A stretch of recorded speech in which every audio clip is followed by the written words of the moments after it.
সকল রাজনৈতিক ইসলামী দলগুলোকে ঐক্যবদ্ধ করবার যেমন আর কেউ রইল না, তেমনি এই যে নানা পক্ষ নাড়িয়ে গেল, যাদের মধ্যে অনেকেই বাংলাদেশের চরিত্রটাই বদলে ফেলতে চায়। কেউ বলছেন বাংলাদেশের নারীদের 4 ঘন্টা কাজ করা উচিত, কেউ বলছেন বাংলাদেশের নারীদের আর বের হওয়া উচিত না, কেউ কেউ বাংলাদেশের নারীরা কে কোন পোশাক পরবেন ঠিক করে দিচ্ছেন। কিংবা আবার আমরা দেখছি যে ভয়াবহ অশ্লীল স্লোগান ছাড়া বাংলাদেশে আসলে বোধহয় ফ্যাসিবাদ বিরোধী কিংবা ভারত বিরোধিতার রাজনীতি করা যাচ্ছে না। এই পুরো প্রক্রিয়াটা সম্ভব হচ্ছে এমন একটা পরিস্থিতিতে যখন খালেদা জিয়ার মতো সর্বজন গ্রাহ্য ওই রাজনীতির আর কোনো নেতা অবশিষ্ট নাই। বাংলাদেশের সাবেক প্রধানমন্ত্রী বিএনপি চেয়ারপারসন বেগম খালেদা জিয়া আর নেই। 1 মাসেরও বেশি সময় ধরে গুরুতর রোগ শয্যায় চিকিৎসাধীন থাকবার পর আজ সকালে তার মৃত্যুর খবর এসেছে। আমরা যারা বাংলাদেশের নাগরিক এবং মধ্য 40-এর এদিকে ওদিকে যাদের বয়স, তাদের জন্যে সত্যিকার অর্থেই এক যুগের অবসান হলো, বর্ণাঢ্য এক রাজনৈতিক যুগের অবসান হলো খালেদা জিয়ার মৃত্যুর মাধ্যমে। আমাদের পুরো জীবৎকালটাই আমরা দেখেছি যে বাংলাদেশের রাজনীতির রাজপথ এবং সরকার নিয়ন্ত্রণ করেছেন, শাসন করেছেন, তার গতি প্রকৃতি নির্ধারণ করেছেন যে 2 নেত্রী বেগম খালেদা জিয়া এবং শেখ হাসিনা, তাদের মধ্যে একজনের জীবনাবসান হলো আজকে। আমরা 2.5 দশকেরও বেশি সময় ধরে বাংলাদেশে দেখেছি যে রাজনৈতিক দল গঠনের সক্ষমতা নাই, রাজনীতি করবার তেমন অভিজ্ঞতা নাই, জনসমর্থনে শূন্য এমন ব্যক্তি এবং প্রতিষ্ঠানগুলোর একটি অংশ দেশি বিদেশি প্ররোচনায় এই 2 নেত্রীকে সরিয়ে দিলেই বাংলাদেশের রাজনীতির কি মঙ্গল হবে সেই তত্ত্ব প্রচারণা, প্রবর্তন এবং সেই তত্ত্বের এক রকমের বিকাশ সাধনের চেষ্টা করে গেছেন সর্বসাধ্য দিয়ে। -2 ফর্মুলার যে কার্যকলাপ, যে প্রচারণা চলেছে 2.5 দশকের বেশি সময় ধরে, 2024-এর আগস্টের পর এক নেত্রী রাজনীতি থেকে, বাংলাদেশ থেকে নির্বাসিত হয়েছেন। আরেক নেত্রী দেশে ছিলেন বটে, কিন্তু তিনি এখন তাকে সকলে সর্বজনের শ্রদ্ধেয়, বাংলাদেশের রাজনীতির একেবারে সর্বজন স্বীকৃত অভিভাবক এসব বলে আবেগ প্রকাশ করছে বটে, কিন্তু ভুলে গেলে চলে না 2024-এর আগস্টের পর না সেনাপ্রধান ওয়াকারুজ্জামান খালেদা জিয়ার কাছে কোনো পরামর্শের জন্য গিয়েছিলেন, না যেই ডক্টর ইউনূস একরকম কোথা থেকে জানি প্যারিস থেকে উড়ে এসে বাংলাদেশের শাসন ক্ষমতা গ্রহণ করলেন, তিনি কোনো পরামর্শের জন্য খালেদা জিয়ার দ্বারস্থ হয়েছিলেন, কিংবা খালেদা জিয়ার কাছে কোনো বুদ্ধি পরামর্শের জন্য এই তরুণ নেতারা 2024-এর আগস্টের পর থেকে যেই তরুণ নেতারা বাংলাদেশের রাজনীতি দাপড়ে বেড়াচ্ছে, কিংবা বাংলাদেশের রাজনীতিতে যে নতুন ধরনের ভাষা, নতুন ধরনের রাজনৈতিক নানা রকম তত্ত্ব, কিংবা নতুন এক রাজনৈতিক ধারার দিকে বাংলাদেশকে ঝুঁকে পড়তে দেখা যাচ্ছে, তাদেরও কাউকে কিন্তু খালেদা জিয়াকে পরামর্শ নিতে বা খালেদা জিয়ার সঙ্গে কোনো আলাপ আলোচনা করতে 2024-এর আগস্টের পর যেতে দেখা যায় নাই। কারণ সব বোঝবার খালেদা জিয়ার মৃত্যু কি করে একটা বর্ণাঢ্য রাজনৈতিক যুগের শুধু অবসান ঘটাচ্ছে না, কেন বাংলাদেশের রাজনীতি পাল্টে দেবে, সেটা বুঝতে হলেও আসলে সেই জায়গায় ফিরে যেতে হবে যে কেন -2 এত জরুরি ছিল, কেন খালেদা জিয়ার দীর্ঘদিনের রাজনৈতিক মিত্র জামায়াতে ইসলামী সহ ইসলামপন্থী দলগুলো, যে দলগুলো খালেদা জিয়ার নেতৃত্বে রাজপথে গ্রহণযোগ্য হয়ে উঠেছে, যে দলগুলো খালেদা জিয়ার নেতৃত্বে দীর্ঘ সময় বাংলাদেশের রাজনীতিতে রাজনীতি করেছে, বাংলাদেশের রাজনীতিতে জনসমর্থনের এক রকমের কেন্দ্রে এসেছে, তারাও কেন এই আগস্টের পর এখন বলছে বটে যে খালেদা জিয়া তাদের সকলের রাজনৈতিক নেত্রী ছিলেন, কিন্তু তখন মানে সেই সময়টায় যখন খালেদা জিয়া বুদ্ধি পরামর্শ দিতে পারতেন, কিংবা বাংলাদেশের সত্যিকার অর্থে যে ক্রান্তিকালের কথা এখন বলা হচ্ছে, সেই ক্রান্তিকাল যখন শুরু হলো, তখন যে কেউ তার কাছে গেলেন না, তার কারণ আসলে সেখানেই নিহিত যে বাংলাদেশের 4 দশকের বেশি সময়ের রাজনীতিতে এই দুই নেত্রী এতটাই অবিসংবাদিত হয়ে উঠেছেন যে তাদের সরিয়ে না দিলে শেষ পর্যন্ত বাংলাদেশের রাজনীতিকে ওলট পালট করে ফেলার কোনো সুযোগ তৈরি হয় না। এই যে এত এত বছর ধরে তারা যা রাজনীতি করছেন সব ভুল, এই দুই নেত্রীর ভেতরকার যে ধরনের একটা রাজনৈতিক রেষারেষি, যে রেষারেষি এর চেয়ে অনেক আক্রমণাত্মক ভাষায়, এর চেয়ে অনেক শত্রুতাপূর্ণ ভাষায়, এমনকি পশ্চিমের ডেভেলপড গণতন্ত্র, উন্নত গণতন্ত্রের দেশ ব্রিটেনে, আমেরিকায়, কানাডায়, অস্ট্রেলিয়ায় আমরা দেখি, পত্রিকার পাতার শিরোনাম হতে দেখি, সেটাকে বাংলাদেশে যেন দুই নারীর ঝগড়া, দুই নেত্রীর একটা বিশেষ চরিত্রগত দুর্বলতা সেই হিসাবে প্রকাশ করে,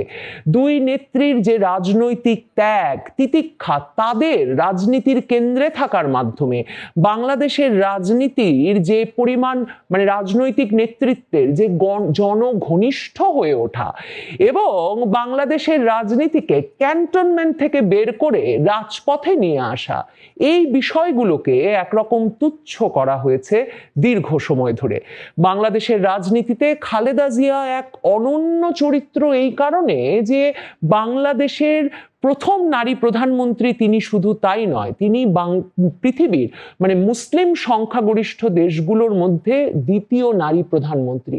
মুসলিম সংখ্যাগরিষ্ঠ দেশ পাকিস্তানে প্রথম নারী প্রধানমন্ত্রী হয়েছিলেন বেনজির ভুট্টো। বেনজির ভুট্টোকেও আততায়ীরা সরিয়ে দেয়। খালেদা জিয়া বাংলাদেশে প্রথম নারী প্রধানমন্ত্রী হয়েছিলেন, সে কারণেই তিনি শুধু অনন্য বৈশিষ্ট্যের অধিকারী তাই নয়, তিনি ছিলেন বাংলাদেশের ইসলামপন্থী দলগুলোর একজন সর্বজন গ্রাহ্য নেতা, যিনি কিনা একই সঙ্গে একই মঞ্চে ইসলামী ঐক্যজোট, জামায়াতে ইসলামী সহ ইসলামপন্থী দলগুলোকে আনতে পারতেন, যিনি কিনা এক কক্ষে বাংলাদেশের নানা আকীদার, নানা পথে বিভক্ত ইসলামপন্থী বা ডানপন্থার রাজনীতিমুখী দলগুলোকে একত্র করতে পারতেন, যিনি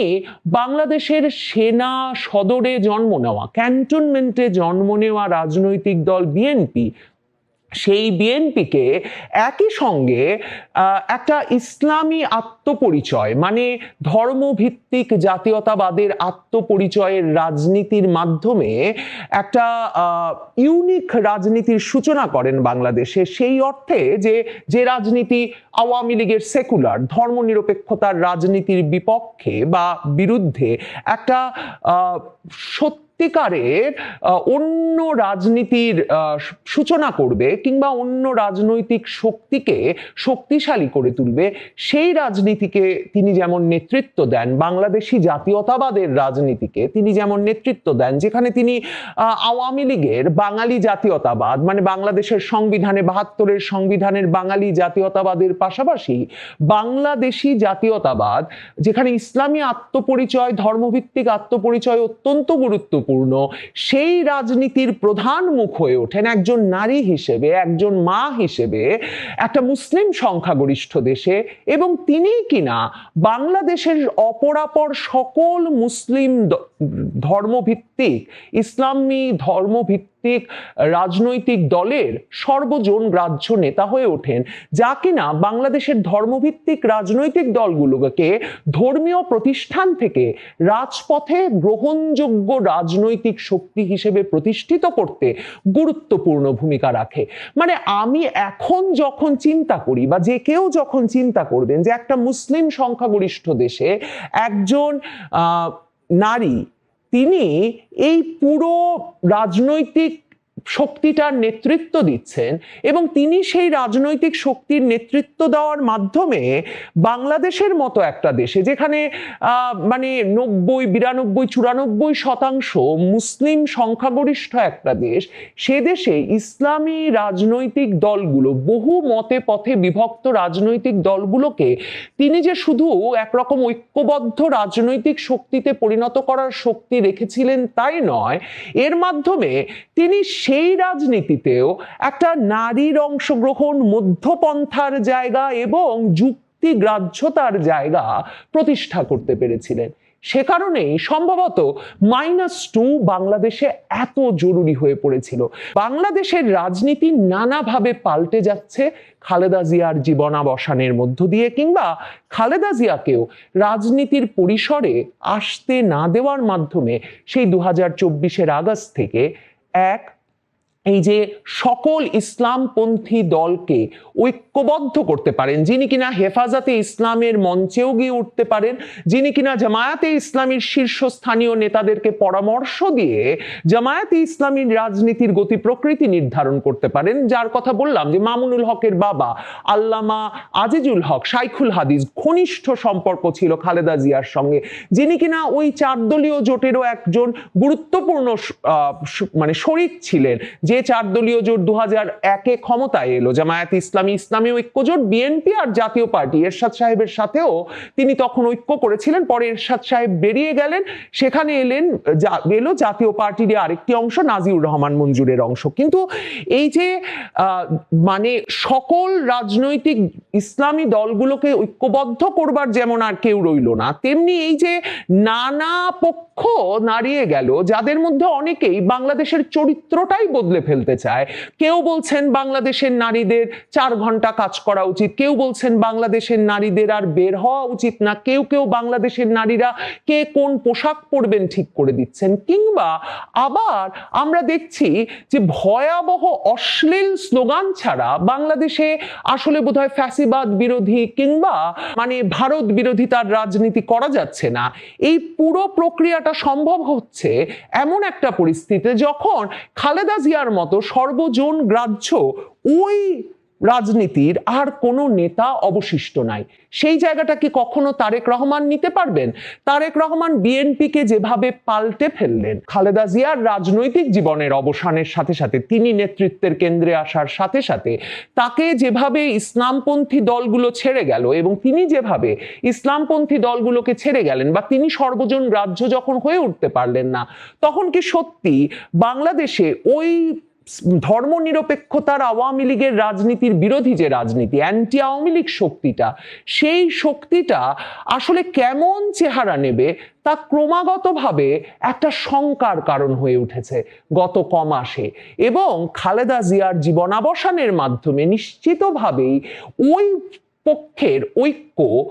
আর কখনো, কিংবা রাজপথে ফয়সালার যে রাজনীতি, মানে ষড়যন্ত্রের রাজনীতি বাদ দিয়ে, গুপ্ত রাজনীতি বাদ দিয়ে, নানা রকম মেটিকুলাস ডিজাইনের রাজনীতির বাইরে জনসমর্থন নিয়ে রাজপথে ফয়সালা করার রাজনীতিতে ওই পক্ষটিকে আবার ঐক্যবদ্ধ করা যাবে এমন কোনো কেন্দ্র, এমন কোনো ভর কেন্দ্র খালেদা জিয়ার পরে কিন্তু আর দেখা যাচ্ছে না। তারপর এই যে খালেদা জিয়ার জীবনাবসানের মাধ্যমে ওই রাজনীতিতে, মানে ডানপন্থা ঘেঁষা মধ্যপন্থার রাজনীতি কিংবা ডানপন্থার রাজনীতি, ধর্মভিত্তিক রাজনীতি, ওই রাজনীতির নেতৃত্বে বা নেতৃস্থানীয় পদে আর কখনো কোনো নারীকে দেখা যাবে, সে প্রত্যাশা করাও একটা বাতুলতা মাত্র। কারণ মনে রাখবেন, ওই দলগুলো নেতা হিসেবে খালেদা জিয়াকে মেনে নিয়েছিল রাজপথে গ্রহণযোগ্যতার জন্য, কিন্তু ওই দলগুলোর কোনোটিতে নেতৃত্ব স্থানীয় পদে সেই দলগুলোর গঠনতন্ত্র অনুযায়ী নারীদের অংশগ্রহণের কোনো সুযোগ নাই। কাজেই বাংলাদেশের রাজনীতি বড় ধরনের চেহারার পরিবর্তন হলো খালেদা জিয়ার জীবনাবসানের মাধ্যমে, তার রাজনৈতিক জীবনের অবসানের মাধ্যমে যেই ঘটনা ঘটা শুরু করেছিল। রাজনীতির চেহারা পাল্টে গেলে অনেক ক্ষেত্রেই দেশের চেহারাও পাল্টে যায়। খালেদা জিয়ার মৃত্যু সে আশঙ্কাও তৈরি করে।